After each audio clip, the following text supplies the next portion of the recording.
খুলনার রূপসার নৈহাটি মাধ্যমিক বিদ্যালয়ের শিক্ষার্থী চৈতিকে আত্মহত্যায় বাধ্য করা হয়েছে উল্লেখ করে আত্মহত্যায় প্ররোচনাকারীদের দৃষ্টান্তমূলক শাস্তির দাবিতে মানববন্ধন অনুষ্ঠিত হয়েছে।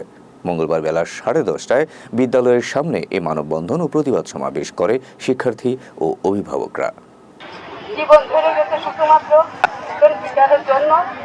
আসলে বলার কোনো ভাষা নেই, কি যে বলবো নিজেই বুঝতে পারছি না। তবে আমি চাই এদের দৃষ্টান্তমূলক শাস্তি হোক, শাস্তির দাবি জানাচ্ছি। এ সময় শিক্ষার্থী চৈতির মৃত্যুর জন্য দায়ী শিক্ষক মাহবুবুর রহমান, তার স্ত্রী সোনিয়া সুলতানা ও শিক্ষিকা কাকলি গায়েন সহ দোষীদের ফাঁসির দাবি জানান মানববন্ধনে অংশ নেওয়া ব্যক্তিরা।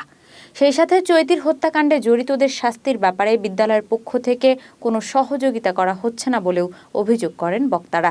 প্রসঙ্গত, রূপসা উপজেলার নৈহাটি মাধ্যমিক বিদ্যালয়ের নবম শ্রেণীর মেধাবী ছাত্রী ফাইরুস মাহমুদ নিত চৈতির সঙ্গে একই বিদ্যালয়ের শিক্ষক মাহবুবুর রহমানের প্রেমের সম্পর্ক ছিল। এক পর্যায়ে বিয়ের জন্য চাপ দিলে শিক্ষক মাহবুব বিয়ে করতে অস্বীকার করে।